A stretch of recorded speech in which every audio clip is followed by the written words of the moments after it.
In the first 5 years of building my business, I was hyper-focused, like laser focused. One of the biggest skills that you can learn about when becoming successful is how to handle failure. It's going to happen, no doubt about it. You are going to try and you are going to fail eventually along your way. But when you fail, you have to know and have to be able to understand that failure is not terrible. In fact, failure is what makes you stronger and gives you the ability to push further, because when you fail, it hurts, it sucks, it feels like getting punched in the face and like your dreams are no good. However, none of that matters. It's all about how you come back from the failure, how you build yourself up after being told that whatever it is you tried didn't work and isn't going to work unless you decide to change something or you decide to get up and keep going. Because the people that fail and decide to give up after that are just that. I first discovered the word failure in the classroom.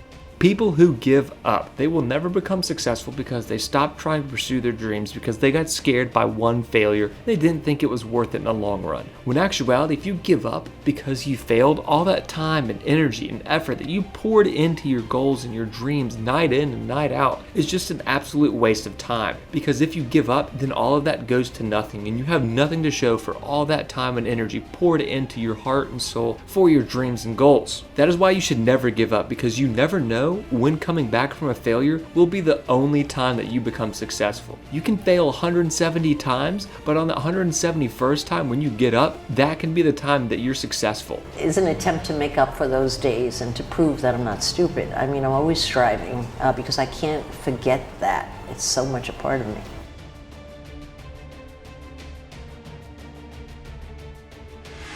The guys with the money tend not to do so well. What I did is I was a diner waitress and I took a $1,000 loan from my boyfriend and I started a small, or I should say tiny, real estate company in New York City to rent apartments. It was just me. The thing I knew is I knew right away I was going to need a plan because I only had $1,000. So I decided what my overhead was. It was exactly $120 a week or $480 a month. And I knew it bought me my desk space, which I subleased, a Princess phone, an extra $1 a month. What the hell? And the other thing it bought me was a 5-line ad in the New York Times classified columns. Very important. But one thing I knew is I only had 6 weeks to stay in business and I had to hit the floor running and make a commission fast.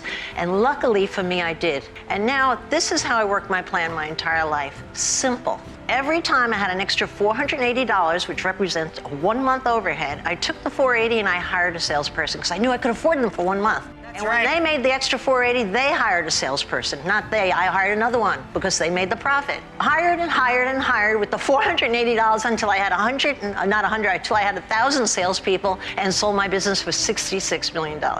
The best advice I ever got was reverse advice, which was someone who said I wouldn't succeed.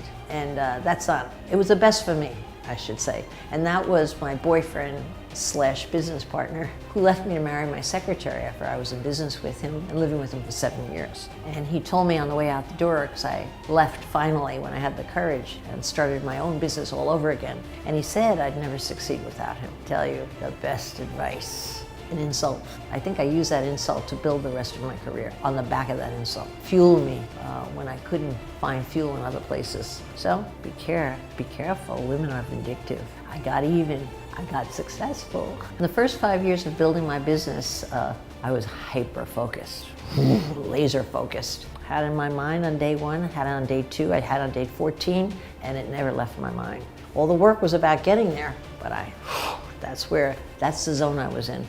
If he could sit at my counter. And that was my first lucky break because he offered me a ride home and became my boyfriend. Ray loaned me $1,000 to start my business. He took 51% of the stock. After all, he was the financial partner, he explained, and I was the working partner and I took 49%, and I started a small rental brokerage company in New York City, and that was the beginning of Corcoran Simone, my first business. That business I built for 7 years with Ramon, and it was going so well. We had 14 salespeople. I had moved in with him by then, much to my parents' dismay. I was disowned from the family. They're very religious and very proper in every way. And that's when Ramon Simone came home almost 7 years to the day and announced to me that he was going to marry my secretary. I just couldn't believe it. I thought it was some idea of a bad joke. Only the day before, I loved Tina, the secretary, who was really secretary, both of us. And within that split second, I hated her.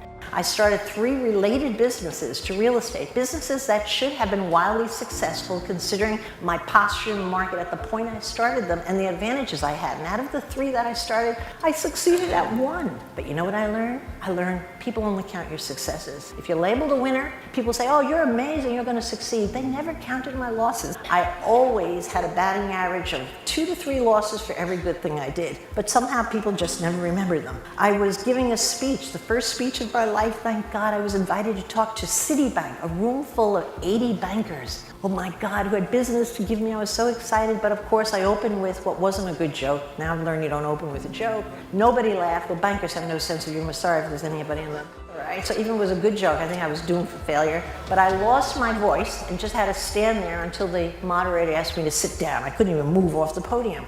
But you know what? I was so mortified that I'll never speak again until I realized I had to get over myself.